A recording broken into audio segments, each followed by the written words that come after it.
From Zimbabwe, Colin Blane reports on the Scotch offering food for the future.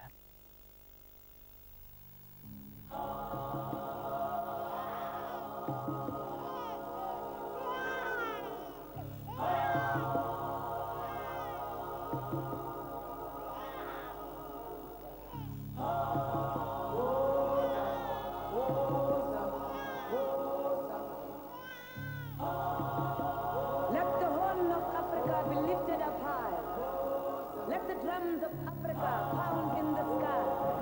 Sing, sing, sing, you sons and daughters of the soil. Sing this praise to Nkulunkulu while you toil. Come, oh Holy Spirit, and take refuge in our hearts. Come, Spirit of the Horn, and strengthen your legend.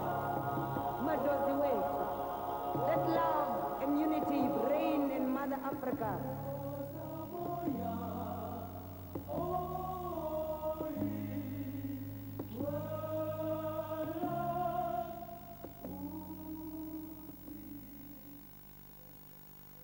This is Africa, a place of harsh and spellbinding beauty. But for the millions who live on this great continent, life itself is harsh too. The endless reality of famine, war, and devastating droughts demands a steady provision of charity, a drip feed of aid for Africa's hungry. But surely a better solution would be to find a food that could thrive even in this soil. Compared to many African countries, Zimbabwe is productive. It's known as the breadbasket of Africa. Yet even here, 5 years of drought has left food crops to wither. The answer, it seems, may lie in this plant, the humble potato. Glendale is surrounded by brooding hills and spectacular scenery, much like Glendale on the Isle of Skye. Except, of course, this is Glendale, Zimbabwe, named, as were Glenlivet and Kintyre, by the many Scottish farmers who settled in this part of Africa. There's even a Gleneagles golf course. In fact, it was these settlers, already experts in potato breeding and cultivation, who introduced the potato to Zimbabwe in the 1920s and 30s. For many years, traditional Scottish favourites, such as Up to Date, were grown here. Now other varieties have been bred, potatoes that are better suited to Africa's climate and soils.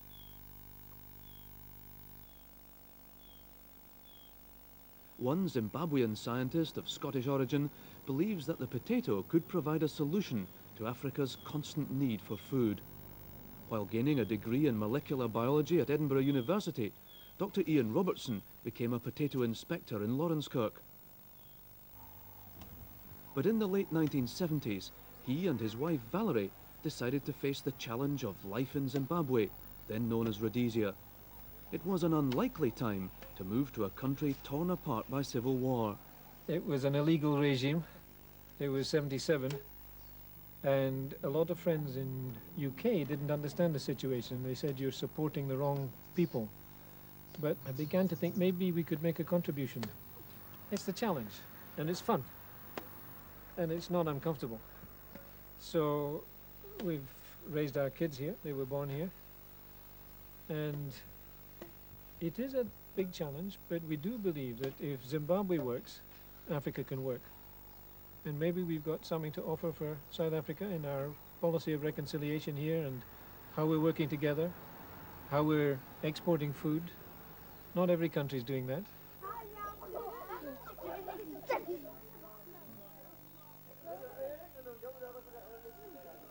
Most African countries barely produce enough of the staple crops, maize, sweet potato and cassava, for their own needs. Many families live entirely off the small plot around their home, where they grow what food they can to feed themselves. Often, it's less than enough. Ian Robertson believes children needn't be going hungry. Back in Edinburgh, I was trained in tissue culture, and it turns out that you can take a degenerate crop like potatoes in Scotland, or cassava and sweet potato here, and if it's full of virus, maybe even bacteria and fungi, you can give it a treatment that cleans it up and puts it back in the farmer's hands, totally able to produce its potential. you get back to the potential.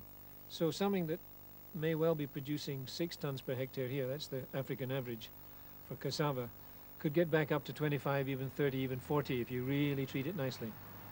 So we could triple yields. That's not a bad thing to do. But that's not the type of work that we expect to hear from a country like Zimbabwe. It's the sort of thing we expect to hear from America, from Europe, places with big expensive laboratories. Now, how did you cope without all that money? Well, there wasn't much here when we began, but you can start with something 30,000 US will get you a tissue culture lab. With that, you can clean up 6 crops in a couple of years, and every country in Africa needs that. So we thought we would make a start here, and you need equipment, right? You need petri dishes and all that stuff. But we found locally you could just use the peanut butter jars, and we got our kids to ask the headmaster if they could raise money by bringing in all the peanut butter jars. So here we go. You know, when it's finished, what we can do is give the local school 15 cents, and we've got what we need. And in fact, we've got something like 3,000 peanut butter jars in the lab. And another thing we decided we could do was that the medium we need is a jelly called agar. That's expensive and comes from abroad. But one of my students, a Zairian in fact, experimented with cotton wool. Everybody can get hold of cotton wool. So at least in some of our experiments we're using cotton wool. In some of our routine work we can use cotton wool. That kind of way we've begun to adapt.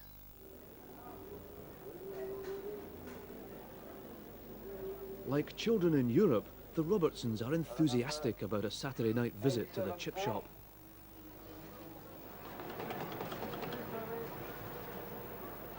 Hi, can I help you? 3 peri-peri chips, small, medium, or large? Peri-peri chips covered in chili are a favourite choice in Zimbabwe. This Harare chip shop gets through a ton of potatoes a day. Chipped or roast, mashed or boiled, potatoes are beginning to play an important part in the African diet. Thank you. Thanks very much. Yeah. Thank you. Potatoes.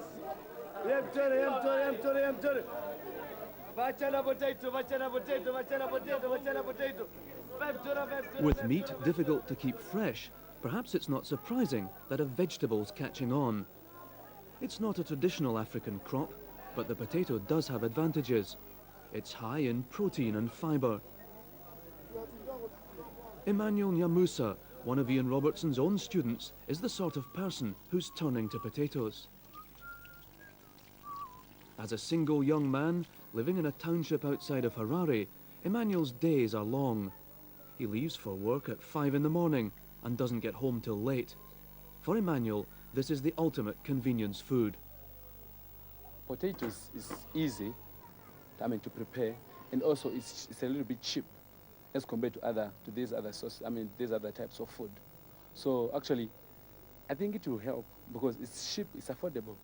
So many people go for that.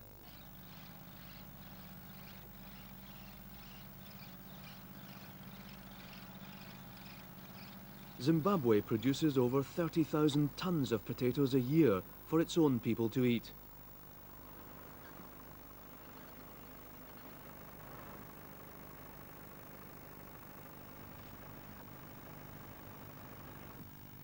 Mike Ravel, farm manager, is well aware of the potential of potatoes. But like growers elsewhere, he has to battle with the weather and crop failure.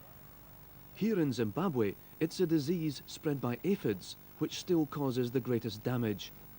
Leaf roll virus, known as curl, is the one thing farmers dread. As a grower, our biggest expense is clean, virus-free seed. We pay a terrific price for clean, virus-free seed. If we could get over that hurdle, then we'd go a long way to being able to produce a cheaper, better foodstuff.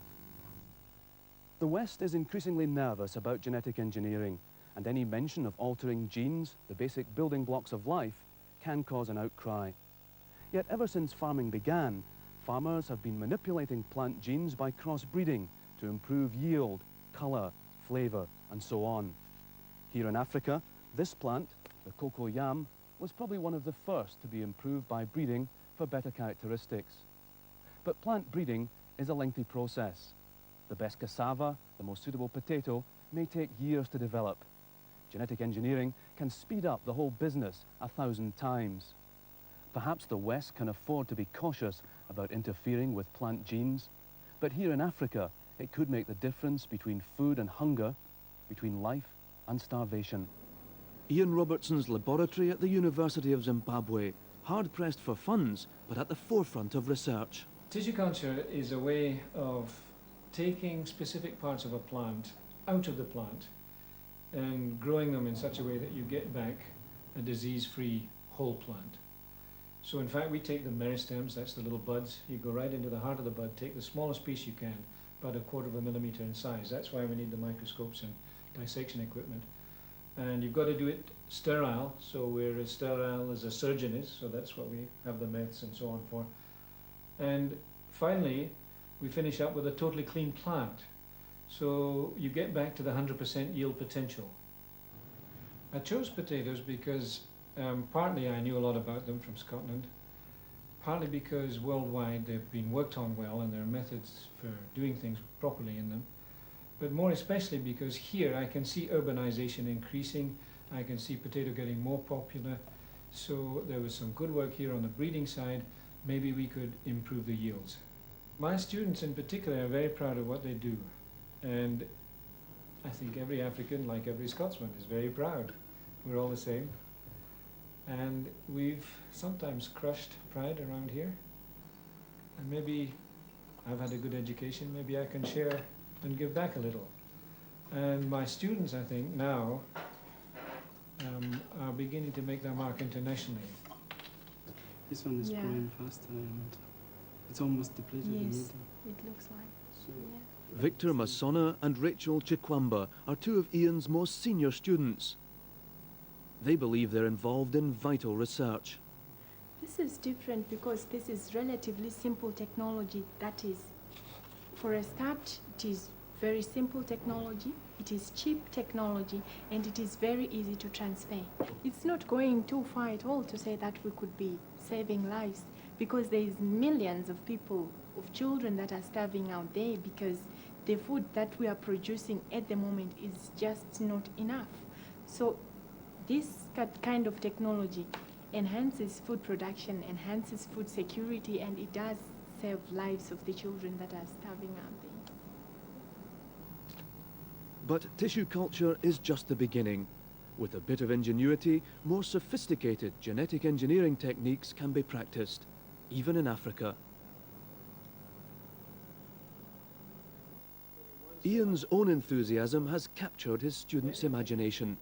Now they're developing the work he started. So, once we have the tissue culture technology to turn one potato cell into a whole plant, then we have the opportunity to take genes from other species. And there's an interesting gene in cowpea which confuses insects by giving it a sore stomach, basically. It drills holes in its stomach. So what we can now do is cut out a piece of the DNA, that's the gene technology, genetic engineering, and bring it over and push it in here, so that we've actually got a foreign piece of DNA in here which confers a new characteristic, resistance to insects. With potatoes, genetic material can be transferred by infecting the plant with bacteria carrying the beneficial genes. But to introduce new genes into plants such as cassava, a stronger blast is needed.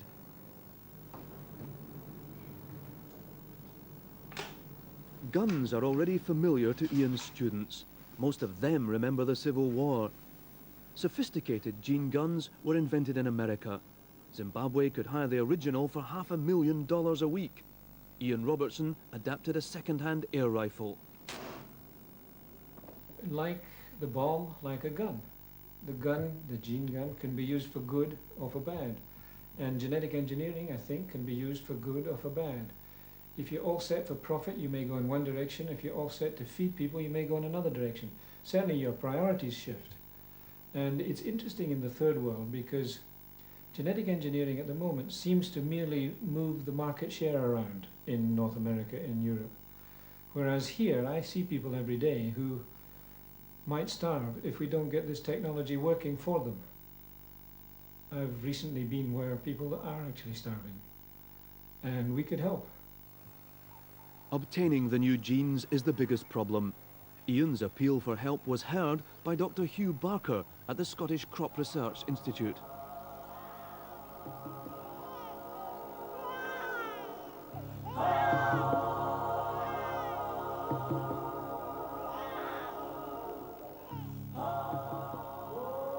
To get hold of the genes is very tricky, because internationally people are a bit scared to hand them around, particularly to the third world, because they're a bit afraid we might be irresponsible. But I dropped into Dundee, the horticultural research place, and in the group that were talking, I was expressing this frustration. And quietly, Dr. Barker said, look, if you'd like a potato leaf roll resistance gene, I've actually been working on one, and maybe I could persuade somebody to let you have it. And that's why we're working on that particular one, because it just fits our needs. Because potato leaf roll virus has been very damaging in this country because we haven't specifically bred for it. We've been breeding for heat tolerance, and we couldn't do both together. So the prospect of that gene going into our potatoes is really very exciting. So really you've got to beg and borrow to get the genetic material that you want to work with in the first place. I'm glad you didn't say steal. We have to wheedle and indeed beg for help.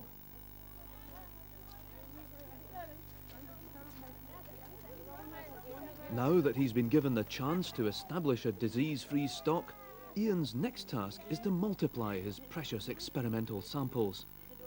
Emerald Seedlings is a nursery run by Harare businessmen. Its owners agreed to produce the plants on a commercial scale. The operation's managed by Wendy Martin, a biologist from Kirkintilloch. Well, we're up to about 100,000 now a week. Yeah, it's good. But we have a little bit of problem with the in the mother stock. The Output's already better than expected, and the plants are healthier than anyone could have hoped. The nutrients into the media. Okay. But we're trying a foliar spray that's being produced. There's by not an Florida, aphid in sight, especially and the occasional tuber moth can be dealt with. What's that? That's tuber moth. That's becoming a more prolific pest. This is all burgeoned in the last 6 months. So 6 months ago we were struggling, now I'd say we're winning. The women here are totally unskilled when they come, and there's a new township grown up, Urban Drift, and you'll notice the women do most of the work around here. So it takes maybe 6 weeks to catch all the little points that Wendy teaches them, and we're now paying them more than the going wage for agricultural workers, and they're on a bonus system. So they're actually a very happy crew. Commercial farmers are seeking out the clean stock, including one well-known potato grower of Scottish origin. Well, this is a very exciting new development for us, and we are fortunate that we've got some of the best scientists, not only in Africa, I think one could say in the world, I don't want to appear arrogant, who are responsible for producing these things. We are leaders in the production of these potato plants, so it's exciting. A bit of Scottish ingenuity, I think, involved as well. Well, as you know, where my ancestors came from, so you don't have to convince me about that. I was always told that the best things in this world came from Britain generally, but if there was anything that was even better than that, it was made in Scotland. So I'm convinced of that. But, okay, we live in Africa now, and I'm now an African, born and bred here. So proud of my Scottish ancestry, but trying to do what I can for my country, my part of the world. And that's why this is so exciting. Farmers like former Prime Minister Ian Smith are keen, but others need the new stock more. Supplying commercial, mainly white farmers with clean stock won't immediately help to feed those trying to scrape a living on Zimbabwe's small holdings. Here, every corner of the soil has to be productive for families to remain healthy.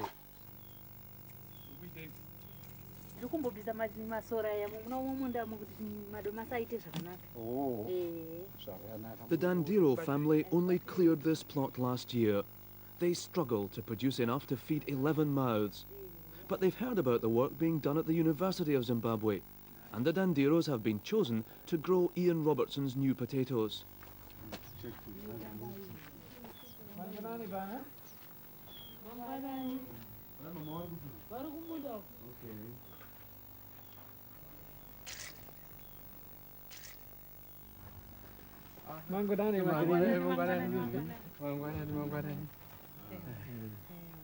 So, we have the potatoes. Yes. What you were thinking about. There we go. They're tiny, yes, but they're the best in Africa. Okay. They'll give you a good yield. Oh, thanks very much. And Oh, they'll be thanks. vigorous. Yeah, they look beautiful. Thanks Yes, very thanks much. very Let me give them to Magzimai. Oh, yeah. Thanks very much. Thanks again. Good. Oh, thanks very much. So, Okay, we'll be back. Okay, thank you. Bye. Safe journey. Edinburgh gave me a good PhD, and I had a job in America, and I enjoyed that. But yes, coming here, I felt I was doing something a bit more significant. One more good scientist in America doesn't make much difference.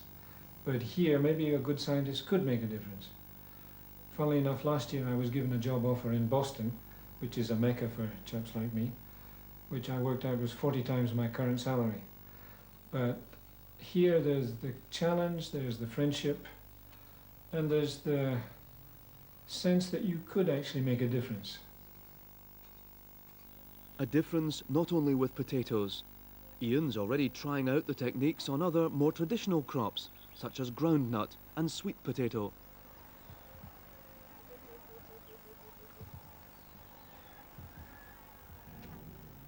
To spread his ideas about feeding Africa, Ian's been enlisting the help of other enthusiasts, like his friend, Dr Mohammed Jama. He's from Somalia, a country ruined by hunger, yet he believes it's no longer an insoluble problem. In Africa and in the tropical countries, people do not need so much shelter. People do not need so much clothing.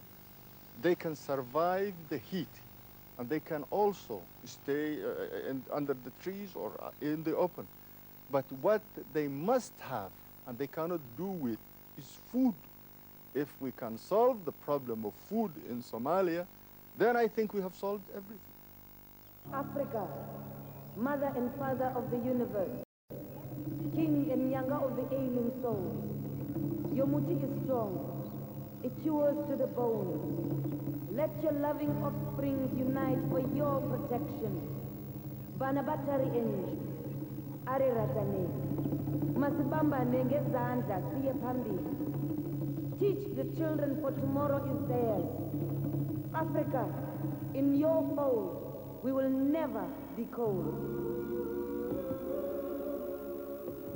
If you give me a busload of scientists and a container load of equipment, I think we could do the job of feeding Africa, giving the seed and the planting material that's needed.